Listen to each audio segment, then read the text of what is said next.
De deltawerken zorgen ervoor dat de Zeeuwen zich weer veilig kunnen voelen. Tientallen dammen en dijken hebben het water bedwongen en tot rust gebracht. Maar wat betekent dat voor al die planten en dieren die in het water leven? Heeft de natuur zich kunnen aanpassen?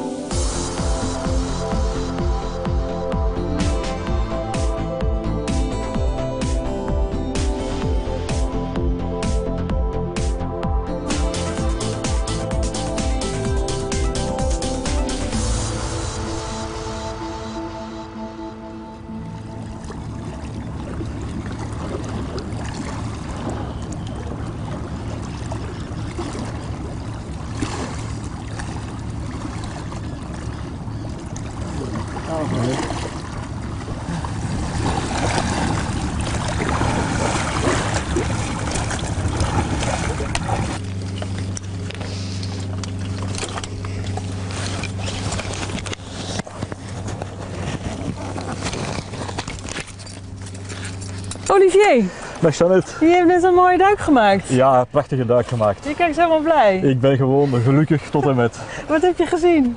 Van alles. Mooie kleuren, een heel mooi onderwaterleven, heel veel begroeide oesters, sponsjes, zakpijpjes. Ja, je hebt dat meegenomen, hè? Ja, we hebben het een en het ander meegenomen. Hier zie je een oester die begroeid is met sponsen. Is dat een Japanse oester? Dat is een Japanse oester. En dan dit hier, dat is zo wat wakame-wier. Ja, en ik vind het echt prachtig. Nou is Olivier heel enthousiast. Jij ook? Nou ja, het duiken is gewoon mooi.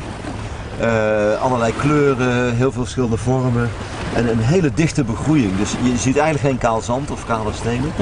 Dat is wel heel mooi. Maar als we kijken naar de soorten en waar ze vandaan komen, dan heb ik als bioloog toch wel een gemengd gevoel daarbij. Hier ligt eigenlijk de hele wereldkaart aan onze voeten. Ja? Dit is een Filipijnse tapijtschelp.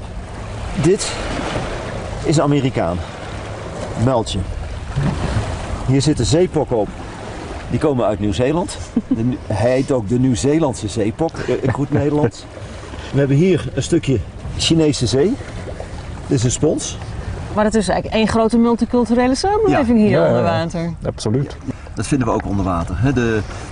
Door transport, door de schepen die heen en weer zijn gevaren, zijn allerlei soorten hier naartoe gekomen, zijn met ballastwater meegekomen. We noemen dat zeg maar passieve import. Dus dat zat gewoon in het ballastwater en dat is meer met toeval zeg maar, hier naartoe gekomen. Maar die Japanse oester, hoe komt die hier dan? Nou, de Japanse oester die is in mid-60 jaren van de vorige eeuw, 63, 64 en de jaren daarna hier naartoe gekomen, of naartoe gebracht eigenlijk. We hadden een probleem met de platte Zeeuwse oester. Er waren er gewoon niet genoeg meer van om de oestervisserij in stand te houden. En toen heeft men bij wijze van proeven ervoor gekozen om toch een groot aantal van de Japanse oesters hier naartoe te brengen. Om op die manier de oestervisserij tijdelijk met Japanse oesters in stand te houden. Het idee was dat ze zich niet zouden gaan voortplanten in de Nederlandse wateren. Nou, dat hebben we geweten. Ja, nu is het bijna totaal bedekkend op heel veel plaatsen. Die dijkvoet die we hierachter hebben, ja, dat is één grote massa van Japanse oesters. En het Veersemeer, Grevelingen, tot in de Waddenzee aan toe vinden we tegenwoordig de Japanse oester. Daar hebben we natuurlijk wel die heerlijke kreuzen aan te danken, hè, die Japanse oester. Ja, ik eet ook wel graag een oestertje hoor. Echt waar. Maar liever een platte Zeeuwse of een Japanse? Als ik dan toch mag kiezen, toch nog liever de platte Zeeuwse. Is die lekkerder echt? Ja, ik vind die wel. Ik vind die iets fijner van smaak. Ja, want het is een hoop snobisme komt er volgens mij ook bij kijken. Ja, toch niet hoor. In Brussel kan je er wel best een mooi oestertje eten met een mooie chablis of dergelijke meer. Echt heel mooi. Lekker.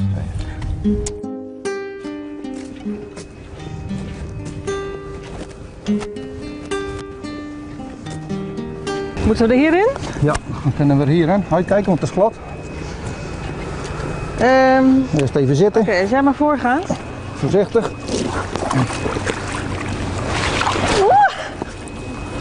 Begint al goed? Het gaat prima.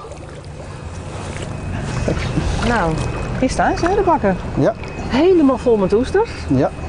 En hoe kan ik nou zien wat een platte Zeeuwse en wat een Japanse oester is? Een platte oester is, de naam zegt het al, plat en rond. Dat is deze, die is heel mooi van model. Oh, dat is een mooie. Ja. En de Japanse oester is wat grilliger van vorm. Oh ja. En wat langwerp. Je kan het verschil goed zien. Ja. Maar ja, wel allemaal Japanners hè, zo te zien. Allemaal exoten. Nou, exoten. Biologisch gezien zou het wel een exoot zijn, maar goed, ze gedijen hier vanzelf al meer dan 50 jaar, dus ik vind niet dat je dat nog een exoot kunt noemen. Als iets er meer dan 50 jaar is hier, dan... Nou ja, dan vind ik niet dat het nog een exoot is, want dan blijft alles een exoot tot in de eeuwigheid, maar dat kan ook niet natuurlijk. Maar komt het dan ook door de Japaner dat die Zeeuwse oester het moeilijker heeft? Ja, dat komt ook door de Japanse oester. Ik kijk hier een voorbeeld. Dat is dus een klein plat oestertje waar een stuk of 6, 7 Japanse oestertjes op zijn gevallen. Dus dat zijn kleine broedjes die erop zitten. De Japanse oester groeit sneller als die platte oester, dus deze wordt gewoon overwoekerd door de Japanse. Ongelooflijk zeg. Het gaat dus echt super snel. Ja, dat gaat super snel, ja. Ja. Maar dat is voor ons meer een bedreiging, omdat daardoor de platte Zeeuwse oester natuurlijk ook niet overleeft. En komt hij nog voor hier in de Oosterschelde? De Oosterschelde nagenoeg niet meer. En de gerevelingen zitten er dan nog wel meer. Maar er is de laatste jaren de Japanse oester ook een grote bedreiging voor de platten. Dus misschien over een paar jaar dan kunnen we deze... Nou, ze zullen altijd blijven bestaan. Alleen voor een oesterkweker is het niet rendabel om ze te kweken, omdat het veel te veel kost. Ja. Nee, maar ze blijven er altijd wel over, dat wel. Nou zijn er mensen die zeggen van ja, er gaat toch niks boven deze platte Zeeuwse. Die heb je altijd. En dat zijn vooral de ouderen die natuurlijk de platte gewend zijn. Maar bijvoorbeeld in Frankrijk wordt er eigenlijk alleen maar Japanse oesters gegeten en daar vinden ze die weer veel beter. Dus. Ja, maar is er echt een smaakverschil? Er is wel een smaakverschil. Ik vind die platte oester wat zachter van smaak. Kunnen we eens even proeven? Ja, tuurlijk. Ja? Heb je een mes? Ik heb een mes wat goed is. Even kijken of ik erbij kan. Ja, kijk je alsjeblieft uit. Ja, hier is het scharnier. Je hebt de scharnier en de sluitspier. De Fransen doen hem langs de sluitspier, maar ik doe hem meestal langs de scharnier. Ja. En dan moet je nou langs de bovenschelp het spiertje afsnijden. En daar heb je hem. Maar was dit nou de Japaner? Of? Dat is de Japaner, ja. Okay. Ja. Gewoon naar binnen glijden. En? Perfect. Heerlijk. Stevige smaak. Ja, hè? En die Zeeuwse die zou dan iets milder van smaak. Milder, iets subtieler. Ja. Oké, nou, ik ben heel benieuwd. Ja.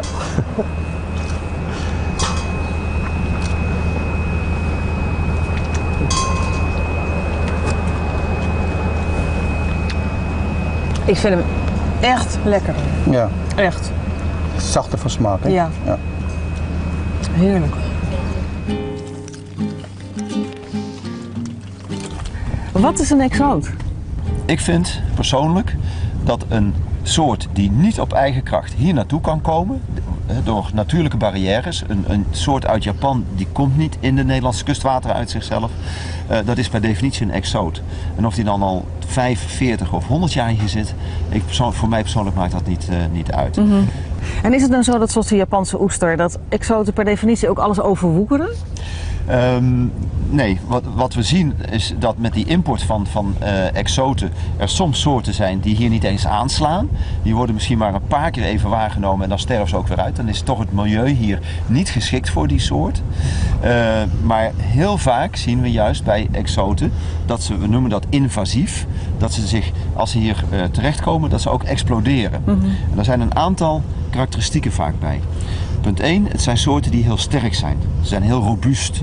Het maakt niet uit of het water brak is of zout, dat het stroomt of niet stroomt. Ze kunnen overleven. Het zijn soorten die zich massaal voortplanten. Nou, en vandaar dat nu de Oosterschelde vol zit met Japanse knotzakpijp, Japans bessenwier, het Amerikaanse muiltje, met de gele vratspons uit de Chinese zee. Maar het zijn prachtige soorten. Ik bedoel, Olivier geniet zich gek hier. Ja, inderdaad. Inderdaad, ik geniet er volop van. Ik kan er echt van genieten hoe dat, de beestjes tussen het wier zitten. Het is een perfecte schuilplaats. Ik kan er enorm van genieten. Het biedt ook schuilplaats. Landschappelijk is het allemaal wel heel mooi. Mm-hmm. Je kunt er ook prachtige foto's van maken. Dat is op zich niet zo'n probleem. Maar de inheemse natuur, de authentieke inheemse natuur, ja, die treffen we eigenlijk niet zoveel meer aan. Maar is dat erg? Ik vind dat erg. Als bioloog vind ik het erg. Ja, want? Waarom? De eigen soorten, die treffen we gewoon veel minder aan dan de exoten. En de eigen soorten zijn ook heel erg mooi. Zo'n authentieke gemeenschap van broodspons en van anjelieren. Dat zijn echte originele inheemse soorten. Daar kun je ook van genieten.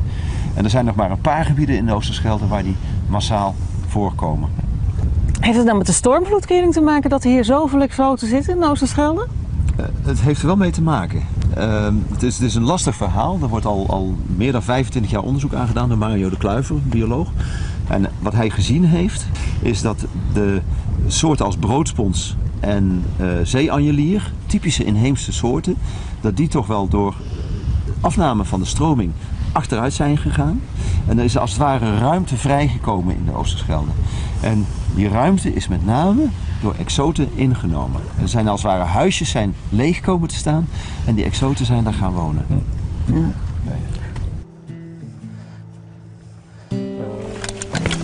Trouwens, Pet, heb je het gezien? Het stikt hier van de Belgen, hè? Al die nummerborden daar. Allemaal Belgische duikers hier. Het zuiden van de Oosterschelde is erg populair bij die Belgen. Ze lijken inderdaad op een invasieve soort. Hoe komt maar dat? sinds de grenzen weg zijn gehaald tussen Nederland en België zijn er geen natuurlijke barrières meer. Dus de Belgen vallen buiten de definitie van exoten.